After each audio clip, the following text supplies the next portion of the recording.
We're making a slightly sharp U-turn into intellectual property laws. It's definitely not sexier than you think. It's exactly as boring and full of drudgery as you would imagine. We print the T-shirts and we shout the slogans, but I'm sure all the lawyers in the room have wry smiles on their face when they look at the heading of the session. Anyway, I'm going to talk about how the European Union's trade policy is likely to become an increasing impediment to access to ARVs and hepatitis C medicines. But before I get to what I believe is increasingly looking like a bleak future, I might have to take you for a brief trip back in time. This is what the epidemic in terms of treatment looked like in 2001. When we knew that there was treatment, when triple combination was available, you can see from the blue bars the number of deaths, and from the grayish-brown bars, the people who were using ARV drugs. And I think, as Dr. Peter Munyeni had put it at the time, the people were where the drugs were not, and the drugs were where the people were not. But since then, we have a much more optimistic scenario. By 2012, we had 9 million people living with HIV on ARVs, and the latest figure is anywhere between 12 to 14 million. I heard 14 million at the opening session, so I've put it in, so that's an optimistic figure, and looks like we're close to the 15 by 15. How did we get here? This is part of the most crucial story of treatment access, and I'm sure most of you are familiar with this graph. It indicates what happened over a decade of putting people on treatment, and it was made possible because generic ARVs became available in the developing world. If you look up towards on your left-hand side of the graph, you see the best available price from multinational companies in 2000-2001, which was close to $10,000 per person per year. Not a hope for any developing country to start treatment on that. The gray line represents where generic companies came into the picture and started offering dramatically lower prices. And you see the price go from $10,000 per person per year to around 2011, where the lowest available price was about $61 per person per year. The current price of the preferred first-line regimen, tenofovir base, is between $120 to $140 per person per year. This was made largely possible because the legal frameworks in 3 key developing countries allowed local production to take place. There's a healthy and friendly debate between my colleagues and friends in Thailand and Brazil as to who actually came up with the first generic ARV, but it seems it may have been in Thailand that we saw the first generic ARV and the fixed-dose combination. Brazil, too, started local production, and by 2000 had brought the prices for themselves down on an average by 70%. But it was the Indians who actually made the biggest difference. We had no product patents on medicines from the 1970s onwards, which allowed a booming generic industry, which made the dramatic offer in 2001 of $1 a day for generic treatment. And that price just continued dropping from there. The other interesting thing that happened, because there were no patents in India and many other countries, was quite a difference in how patients in developing countries by 2003 had fixed-dose combinations. No patents meant our companies could combine the drugs into one and provide it. But in the US, which is right up there, they had to wait till 2006 to get their first fixed-dose combination because the multinational companies did not want to deal with each other and license out their patents so that they could get a fixed-dose combination. So an unusual situation where simpler treatment actually came to the developing world before it did to the developed. But what's the situation looking like today? We see the graph that was going downwards for first line, moving dramatically upwards. Second line, third line particularly, are increasingly patented in our countries and extremely expensive. Hepatitis C, sofosbuvir, both the toast and the terror of this conference. Potential hepatitis C cure after many, many years, but $1,000 a pill.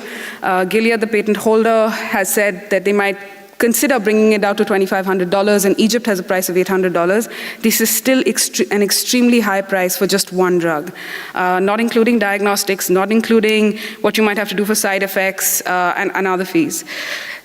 Andrew Hill and his colleagues at this conference have released data to show that the estimated cost of treatment, and this is the cost of treatment including a profit for generic companies, in combination with other drugs, diagnostics and genotyping, could be anywhere from $174 for treatment to up to $444. So you can see the huge disparity between the cost plus a margin of profit versus what Gilead would like to charge. There's a similar question for Hep C as there is with HIV, which it would have to be taken in combination. And Gilead has said that another promising drug that BMS has, they're not willing to collaborate with them on coming up with a fixed dose combination. Pegylated interferon that most people still have to take because they don't have access to the newer treatment can cost anywhere from $2,500 to $30,000, depending on if your doctor is good friends with Roche or Merck. Cancer treatment, because we are looking increasingly at NCDs as well. Imatinib, Mesalip, $2,500 per person per month. Sorafenib for liver and cancer. Kidney cancer, $4,500 per person per month. And trastuzumab, breast cancer medicine, can go anywhere up to $30,000 in developing countries. So what's changed from the heydays of unrestricted generic competition to now is the implementation of global trade rules or the World Trade Organization. Not all countries are members of the WTO, but many are, and many are negotiating to get in. And if you are a member of the WTO, you also have to sign an agreement called the Agreement on Trade-Related Aspects of Intellectual Property Rights. Nobody's quite clear how private rights and monopolies are linked to trade, but the name of the agreement says it, so it must be. TRIPS requires all WTO members to start granting patents for 20 years. The one recognition that was brought in at the time the TRIPS was being negotiated was that different countries would have different levels at which they would be able to comply with this requirement. Developed countries had to comply within a year. Developing countries had till 2000, 2005. So which basically means across the developing world, TRIPS is now being implemented, and all our countries, developing countries, are granting patents on medicines. Least developed countries, however, have till 2021, which I'll also discuss in a minute. But with the TRIPS agreement, there's also a document called the Doha Declaration, which was signed in 2001, which was where the AIDS epidemic came smack bang in to confront trade rules. Because even though generics were available, a lot of developing countries unfortunately started granting patents well in advance of their deadlines, which meant they couldn't access cheaper, affordable medicines. South Africa, one of the countries that was hardest hit by the epidemic, decided to amend their patent law to allow easier access to generics and was promptly sued by 39 multinational pharmaceutical companies for doing so. The case actually read Companies versus Nelson Mandela, which was quite interesting. The outrage over the case eventually led to it being dropped, but also led to WTO members coming together at Doha in 2001 to say that yes, TRIPS requires you to grant patents, but it also has a large number of flexibilities. Things like compulsory licenses, which allow governments to intervene and ensure that there is access to affordable medicine, and a host of other flexibilities.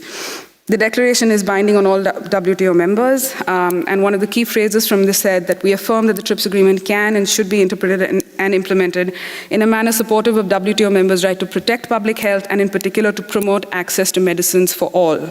So if anyone thinks that the Doha Declaration is only about HIV, TB, and malaria, it's actually access to medicines for all.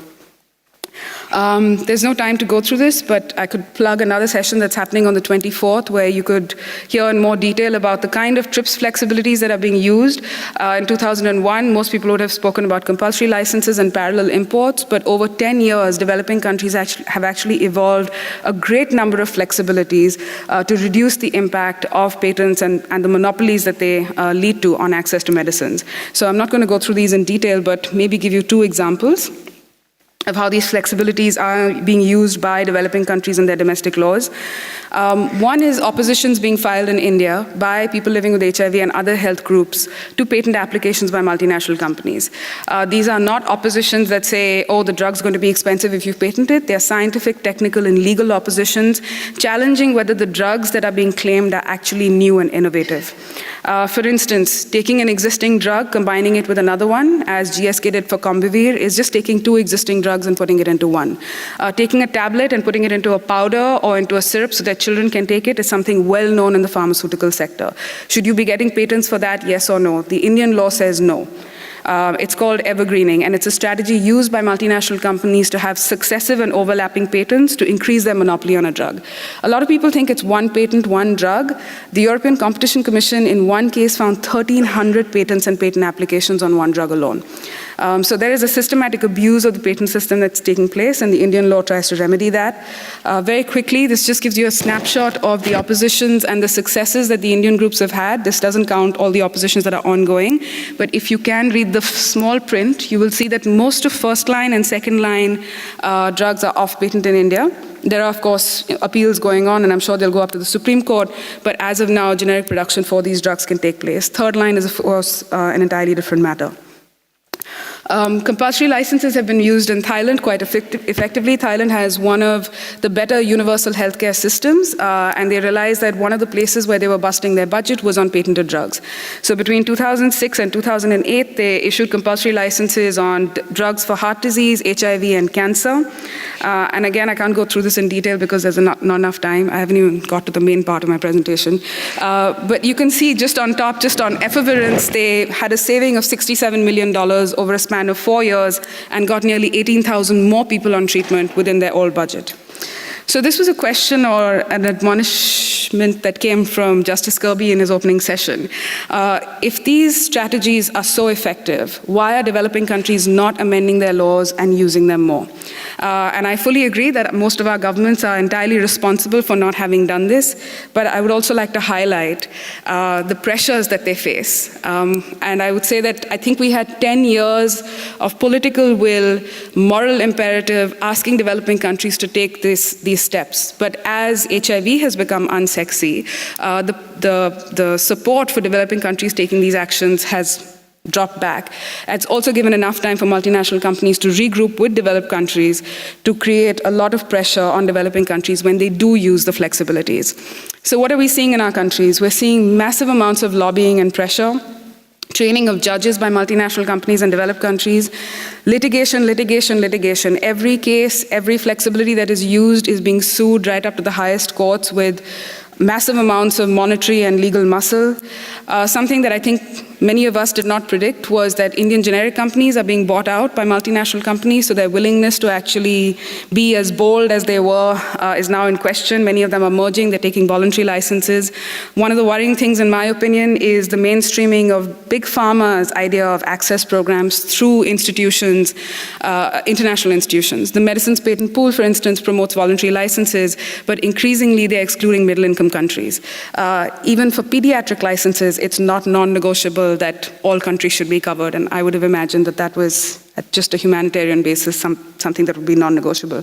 There's been a year of back and forth between civil society and the Global Fund over proposals for tiered pricing. Hopefully these have stalled, but who knows? And anecdotal information from activists, including at this conference, suggests that when their governments are looking at high-priced drugs, the WHO is offering technical assistance on price negotiation rather than on things like compulsory licensing. By far the most dangerous trend is in free trade agreements and the increasingly aggressive trade policy, trade agenda the developed countries are adopting. This is United States, Japan, EFTA, and the European Union. I'm just focusing on the EU because I think most of us, maybe when we started our careers, would have seen a different side of the European Union, one that had a more human rights and humanitarian-based agenda, but over the last 5 or 7 years, it seems that the trade agenda seems to be trumping some of that. EU negotiations are taking place across the world with both developed and developing countries, something to watch out for if you're a country that's negotiating. The EU-India Free Trade Agreement leaked text showed that the EU is demanding longer patent terms. TRIPS says 20 years, the EU would like it to go on for longer. A longer patent terms means a longer monopoly and therefore higher prices to be paid for a longer period of time. Data exclusivity, which usually takes 3 hours to explain, but I'll try in one sentence, is an entirely different monopoly on medicines, has nothing to do with patents. A generic company, when they normally come into the market, don't have to conduct clinical trials of their own. They have to conduct bioequivalent studies just to show that their drug is the same as the one that's already registered. If you have a data exclusivity regime in your country, either the generic companies have to redo the clinical trials or they have to wait for a certain period of time before they can get registered. So it essentially delays access to delays generic registration and therefore access to generic medicines. Oh my God, it's flashing already. Enforcement measures. This is one of the most tricky and difficult subjects even to work with our own governments on. Patents are private rights, which means if your patent is infringed, you go to court and you have to spend the money to do it. But how perfect would it be if taxpayer money did this? And the European Union would like very much for customs authorities to start becoming authorities in import and export of generic medicines, to start seizing them. This actually happened in 2007, 2008. Our courts are one of the most important places that are upholding the constitutional right to health over private intellectual property rights.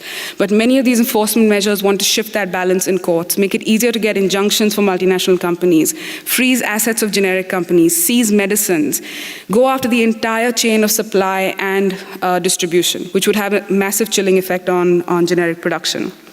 There are also investment provisions. This is interesting because not only do the trade agreements require you to change your domestic law, they're creating a supranational legal system which has no accountability and very few people know about.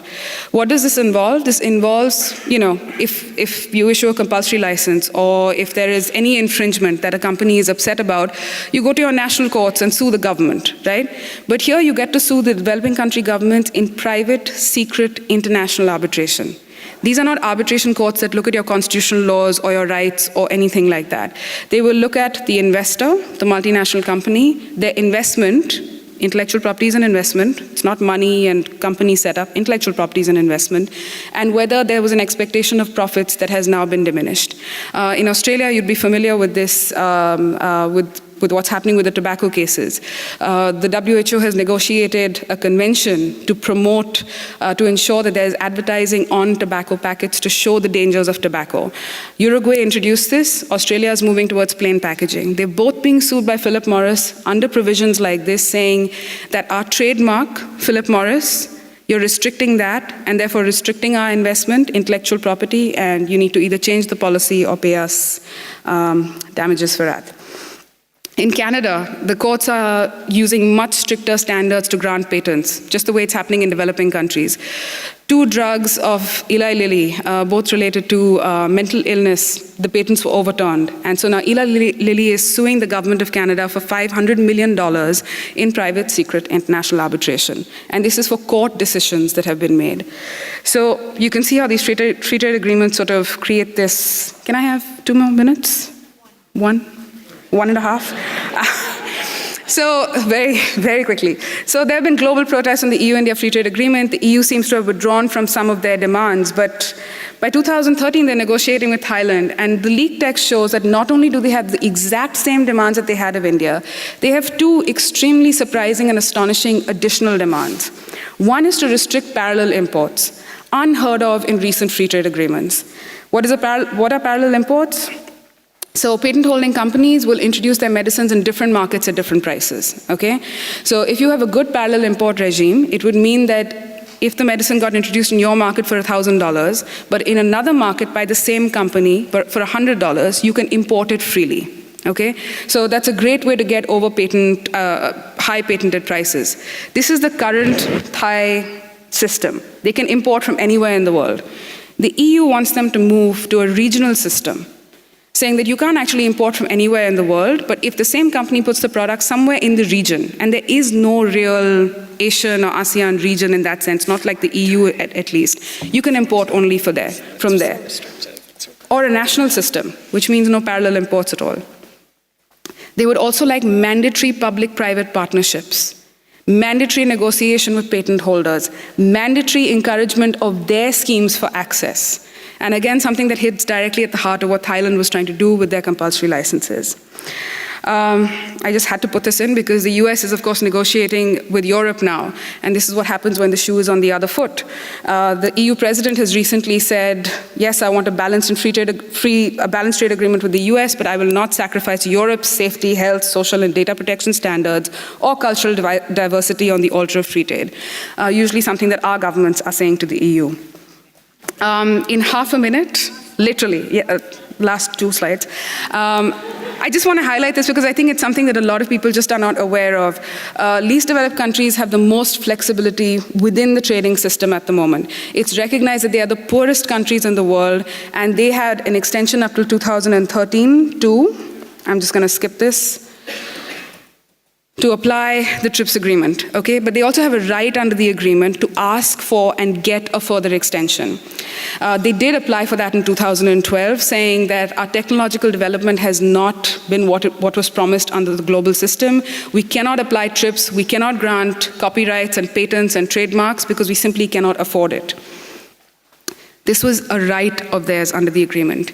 The European Union says that they're willing to consider the proposal. Imagine if any of us said that we were willing to consider an obligation under the WTO. I think we'd have thunder and lightning from the developed countries. But said that they were unhappy because the LDCs were saying that we're not going to apply TRIPS as long as we are least developed countries because we simply cannot do it. Administratively, economically, it's not possible.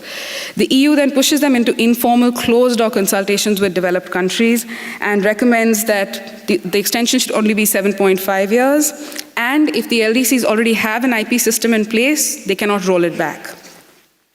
The final decision, the LDCs had to settle for 8 years because they were pushed into that corner, but the biggest victory that they got was that they can actually review and roll back their IP laws, many of which have come under the guidance of WIPO and have been criticized and challenged by civil society. The European Commission issues a press release, entirely misleading, saying that no, you cannot roll back your IP laws, and met with a lot of fury and anger from civil society that tried to correct that. So, absolutely last slide.